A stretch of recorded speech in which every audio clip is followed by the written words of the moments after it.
வந்துருங்க. இந்த மாதிரி என்ன பண்ணா ஃபர்ஸ்ட் நீங்க என்ன பண்ணலாம், நல்ல தனியாரே இருக்கணும். அந்த தனியாரை தான் நம்ம சுத்தமாக வச்சுட்டு என்ன பண்ணணும், நிம்மதி பச்சரிசி மாவு கலந்து எல்லாம் வெறும் பச்சரிசி மாவுல கூட பண்ணலாம். அவங்க படைச்சாங்க மாதிரி உங்க கட்டை வந்து 30 அகலங்களுக்கு வைக்கணும். 30 அகலங்களுக்கு வச்சு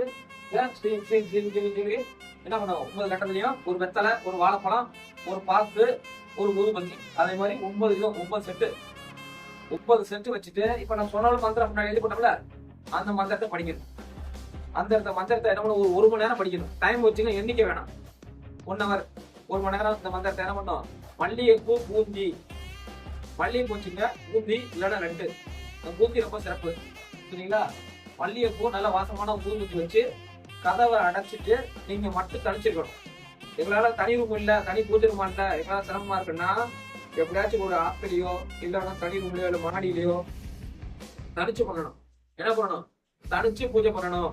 தனிச்சு பூஜை பண்ணல ரொம்ப என்ன பண்ணணும், குருவோட அனுகிரகம் உங்களுக்கு ஏதோ ஒரு சித்தர் அனுகிரகமோ இல்ல யோகிகள் ஞானிகள் யாரோ ஒருத்தர் உங்களுக்கு அனுகிரகம் செய்வாங்க. எந்த குருவும் உங்களுக்கு அனுகிரகம் பண்ணணும். இந்த பூஜை பண்ணோம்னா இவங்க தான் வருவாங்க கிடையாது. ஏதோ ஒரு குரு உங்களுக்கு சப்போர்ட்டான எந்த குருவோ வருவார் சரிங்களா. ஒரே நாள் தான் பூஜை. இந்த குரு பூஜை பண்றது ஒரே நாள் தான் பூஜை சரிங்களா. ஃபாலோ பண்ணிக்கணும். இது ஃபர்ஸ்ட் குரு பூஜை சரிங்களா. இந்த குரு பூஜை பண்ணும்போது ஒரு பலன் கிடைக்கும். என்ன பண்ணோம், நம்மளுடைய கர்மா கழிய ஆரம்பிக்கும். தானமும் தவம் மட்டும் தான் கர்மா கழியும். நான் பால் அபிஷேகம் பண்ணினேன், தலையில சாமி தலையில பன்னீர் ஊத்துனேன், ஒன்னாக என்ன செய்யாது ஒன்னும். உங்களுக்கு மனசு எப்ப நல்ல சாந்தமா சந்தோஷமா இருக்கும், ஒரு வியாழக்கிழமைல மன மகிழ்ச்சியா இருக்கா. பிரம்ம முகூர்த்தம் என்ன அது யார் சொன்னா, பைத்தியக்காரங்க ஏதோ உலகிட்டு போனா நம்மளும் அதை உணரக்கூடாது சாமி. பிரம்ம முகூர்த்தத்துல போய் நைட்டு தம்மா அடிச்சு சண்டை போட்டுட்டு பிரம்ம முகூர்த்தம் வேலை செய்வோம். உங்களுக்கு நைட்டு பொண்டாட்டிட்டு டம்மு டம்முன்னு அடி, ஒரே பிரச்சனை. 4 மணிக்கு பிரம்ம முகூர்த்தம் வேலை செய்யும், வேலை செய்யுமா? வாங்க வாங்க வாங்க வாங்க வாங்க வாங்க. இப்பொழுது மனமதி சாந்தியா இருக்கும், அமைதியா இருக்கும், அதான் பிரம்ம முகூர்த்தம். பிரம்ம முகூர்த்தம் சொல்லுவாங்க, அது மக்களுக்கு சொல்லப்பட்ட ஒரு விதி.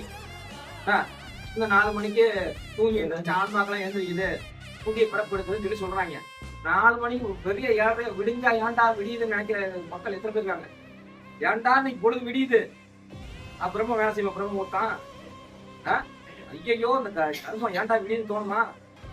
அப்ப மனம் மகிழ்ச்சியா எப்ப சந்தோஷமா இருக்குமோ அதான் உங்களுக்கு பிரம்ம. இது நம்ம இப்படி புது ரூட்ல போவோம், மற்றவங்க சொன்ன ரூட்டே நம்ம கடைபிடிக்க வேணாம். உண்மைதானே, நம்ம இதுக்கு புதுசா போய் புது ரூட்ல போவோம். பிரம்ம முகூர்த்தம் ஒரு பொதுவான பேசிக்க சொல்லிட்டு போயிட்டான். அந்த பிரம்ம முகூர்த்தம் நமக்கு பெரிய பெரிய பிரச்சனை தலையில தூக்கி வச்சுக்கிட்டு பிரம்ம முகூர்த்தம் வேலை செய்யணும். அப்ப அகத்தியர் என்ன சொல்றாரு, மனம் அது செம்மையானா எல்லாமே செம்மையானான்ட்டாரு. மனமே இங்க டக்குடு முக்குடுன்னு ஆடிட்டு இருக்கும், எங்கிட்ட போய் ஆடணும். இப்ப மனம் அது செம்மையாகலன்னா எந்த பூஜை பண்ணி போனாலும் எந்த பொங்கல் வச்சாலும் வேலை செய்யும். என்ன இப்ப பிரம்ம முகூர்த்தமா இருக்கட்டும். அப்ப மனம் நமக்கு பல பிரச்சனை, ஐயோ விடிஞ்சா நம்ம வட்டி கட்டணும், விடிஞ்சா பிள்ளை ஸ்கூல்ல சேர்க்கணும், விடிஞ்சா வேலைக்கு போகணும், அங்க போகணும், இன்னொரு பத்திரத்தை பதிவு பண்ணணும், அதை பண்ணணும், இதை பண்ணணும் போது அவங்க மைண்ட் அங்க போகும், இங்கே அங்கதான் போகும். அப்ப நம்ம என்ன செய்யணும், மனம் இப்பொழுது மகிழ்ச்சியா இருக்கும், சரிப்பா நீ மனம் மகிழ்ச்சியா இருக்கு, நீ சந்தோஷமா இருக்கும், நீ பூஜை பண்ணிக்கணும். அதுதான் உங்களுக்கு கை கொடுக்கும். அதுதான் கை கொடுக்கும். மற்ற கூறாம பொய்யதான் கொடுக்கும். மற்ற கூற என்ன செய்யும், பொய்யதான் கொடுக்கும். அதனால உங்க மனம் வந்து மகிழ்ச்சியா எப்ப இருக்கும், தாராளமா நீ தொடங்குங்க. 4 நட்சத்திரம் பார்க்க வேணாம், எல்லா நாளும் நல்ல நாள் தான், எல்லா நாளும் ஒன்றும் பிரச்சனை இல்லை. உங்க மனம் எப்பொழுது சந்தோஷமா இருக்கு அதுக்கு பூரா பொண்ணால் தான். அப்படி ஃபாலோ பண்ணி போங்க.